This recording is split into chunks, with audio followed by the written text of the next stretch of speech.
Assalamualaikum warahmatullahi wabarakatuh. Sebelumnya perkenalkan, nama saya Christine Rosari dengan NIM 019332.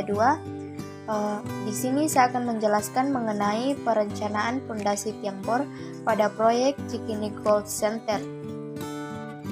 Di mana sebelum kita melakukan suatu bangunan, suatu konstruksi, pertama-tama sekali yang harus kita laksanakan atau kita kerjakan di lapangan adalah pekerjaan fondasi. Barulah kemudian melaksanakan pekerjaan struktur atas. Nah, pembangunan suatu fondasi sangat besar fungsinya pada suatu konstruksi, di mana fondasi itu sendiri merupakan bagian terpenting dalam pembangunan, sehingga dalam perencanaan dan konstruksi fondasi harus mempelajari dan memeriksa dengan sebaik-baiknya. Nah, struktur bawah sebagai fondasi bangunan secara umum dibedakan antara fondasi dangkal dan fondasi dalam, tergantung dari letak tanah kerasnya dan perbandingan antara kedalaman fondasi dengan lebar fondasi. Hal-hal yang perlu kita perhatikan dalam perencanaan fondasi tiang adalah sifat tanah, yang akan kita bangun, dan beban-beban yang terjadi, serta material yang digunakan dan biaya yang diperlukan. Metode penelitian dalam tahap perencanaan ini merupakan tahap perhitungan desain fondasi secara manual dengan menggunakan beberapa metode dalam perhitungan masing-masing bagiannya, dimulai dari penentuan dimensi fondasi, kemudian jumlah tiang dalam kelompok fondasi, daya dukung fondasi, penurunan fondasi, daya dukung akibat beban lateral, penulangan fondasi, dan penentuan dimensi pilar cup dan penulangannya. Adapun hasil dan pembahasan dalam perhitungan daya dukung tiang tunggal, yang pertama, perhitungan daya dukung ujung tiang atau KIP. Dalam perhitungan ini menggunakan metode Meyerhof dengan persamaan KIP sama dengan AP dikali C dikali NC aksen, di mana KIP-nya itu sama dengan kapasitas daya dukung ujung dengan satuan T. Kemudian AP adalah luas penampang ujung tiang dengan satuan M kuadrat, dan C sama dengan nilai kohesi pada ujung tiang, dan NC aksennya merupakan faktor daya dukung yang telah disesuaikan untuk tanah di bawah ujung tiang. Sehingga diperoleh daya dukung ujung pondasi tiang yang didapatkan itu sebesar 181,87 D2 ton. Perhitungan daya dukung selimut tiang atau QS. Dalam perhitungan ini menggunakan metode alfa dengan persamaan QS sama dengan sigma atau jumlah luas selimut tiang dengan satuan meter kuadrat dan dikali F atau gesekan selimut. Berdasarkan perhitungan daya dukung selimutnya, total yang didapat itu sebesar 23,550 D ton. Dan untuk dimensi pondasi tiang yang dipakai itu sebesar 1 meter. Nomor 3, perhitungan daya dukung ultimate tiang atau QU adalah jumlah dari tahanan ujung bawah ultimate atau QB dan tahanan geser ultimate QS antara dinding tiang dan tanah di sekitarnya dikurangi dengan berat sendiri tiang. Maka daya dukung yang diperoleh sebesar 409,247 ton. Kemudian untuk nomor 4, perhitungan daya dukung isin. Untuk perhitungannya menggunakan persamaan Q total izin sama dengan FK dikurang QU, di mana FK itu faktor keamanan sebesar 2,5 dan QU itu daya dukung total dalam satuan ton. Kemudian daya dukung isin yang diperoleh berdasarkan perhitungan itu seperti pada tabel berikut, di mana BH1 daya dukungnya sebesar 163,699 dan BH2 sebesar 147 894, kemudian untuk BH 3 247,519.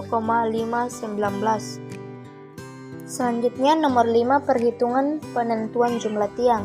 Pada titik J11 perhitungan daya dukung berdasarkan pada boring hole atau BH1 dan beban vertikal yang disalurkan oleh kolom ke pondasi sebesar 421,14 ton, di mana persamaan yang digunakan N sama dengan P per Ki isin, di mana N-nya adalah jumlah tiang pondasi, P adalah beban per kolom dalam satuan ton, dan Ki isinnya itu daya dukung isin fondasi tiang.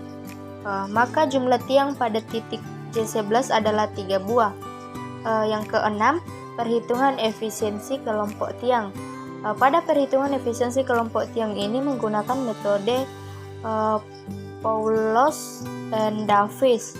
Perhitungan daya dukung tiang pada titik J11 ini berdasarkan pada data boring hole atau BH1 dengan persamaan berikut, di mana E-nya adalah efisiensi kelompok tiang dan N adalah jumlah tiang pondasi.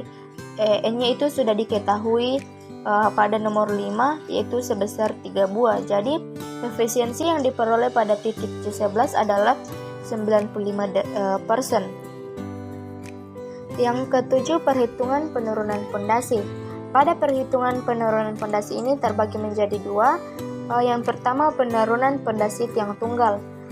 Penurunan pondasi tiang tunggal ini menggunakan metode semi empiris dengan persamaan S atau penurunan total sama dengan S1 tambah S2 tambah S3. Untuk S1 penurunan sepanjang tiang, S2 penurunan tiang akibat beban pada ujung tiang, dan S3 penurunan tiang akibat beban yang diteruskan sepanjang tiang. Jadi penurunan pondasi tiang tunggal yang diperoleh itu ada pada tabel di bawahnya, di mana penurunan untuk BH1-nya itu 0,11 dan BH2-nya 0,09, untuk BH3 0,13. Kemudian yang kedua, penurunan kelompok tiang menggunakan metode yang dikeluarkan oleh Meyerhof dengan persamaan tersebut, lalu di mana S-nya itu penurunan kelompok tiang dan BR lebar referensi sama dengan 0,3. Berdasarkan hasil perhitungan, penurunan pada tiang kelompok yang diperoleh adalah 0,0037 meter sampai 0,01 meter. Selanjutnya nomor 8, perhitungan daya dukung tiang terhadap beban lateral. Besarnya beban lateral yang harus didukung pada pondasi tiang tergantung pada rangka bangunan yang mengirimkan gaya lateral tersebut ke kolom bagian bawah. Defleksi yang terjadi akibat beban lateral adalah sebesar 1/4 inci atau 0,0063 meter. Daya dukung lateral tiang tunggal yang diperoleh berdasarkan perhitungan seperti pada tabel berikutnya. Daya dukung lateralnya untuk BH1 4,53 ton, BH2-nya 5,41 ton, dan BH3 11,69 ton. Kemudian nomor 9, penulangan pondasi. Perhitungan penulangan pondasi pada tugas akhir ini mengacu pada SNI 032847/2022 tentang tata cara perhitungan struktur beton untuk bangunan gedung. Ini penulangan pondasinya terbagi menjadi dua lagi. Tulangan longitudinal yang digunakan pada pondasi ini berjumlah 40 dengan diameter 16 mm. Kemudian untuk perhitungan tulangan geser digunakan berdiameter 13 mm dengan jarak 30 mm. Nomor 10, penentuan dimensi dan penulangan pilar cup. Pilar cup adalah salah satu bagian dari struktur bawah yang berfungsi sebagai pengikat untuk kelompok pondasi tiang.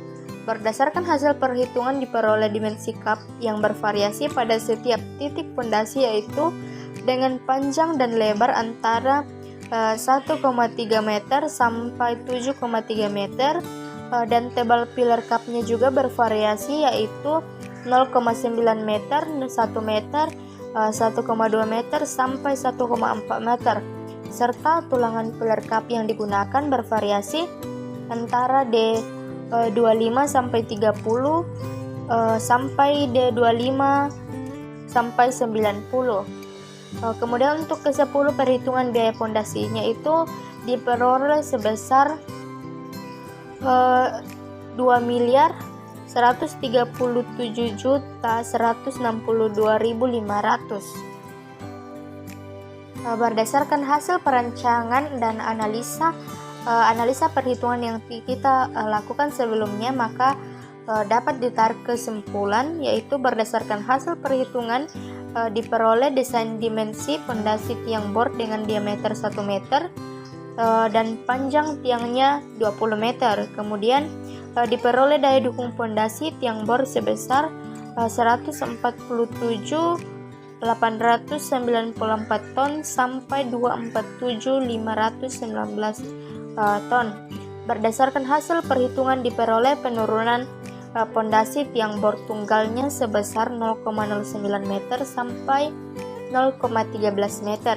Sedangkan untuk penurunan kelompok tiang diperoleh penurunan sebesar 0,003 meter sampai 0,01 meter.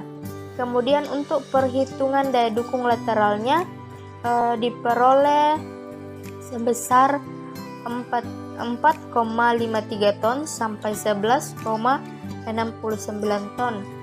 Defleksi yang terjadi akibat beban lateral adalah sebesar 1/4 inci atau 0,00635 meter. Berdasarkan hasil perhitungan diperoleh pula dimensi pilar kapnya yang bervariasi pada setiap titik pondasi, yaitu dengan panjang dan lebar antara 1,3 meter sampai 7,3 meter, dan tebalnya pilar kap juga bervariasi antara 1 meter sampai 1,4 meter. Mungkin itu yang bisa saya sedikit yang bisa saya sampaikan. Kurang dan lebihnya mohon dimaafkan. Assalamualaikum warahmatullahi wabarakatuh.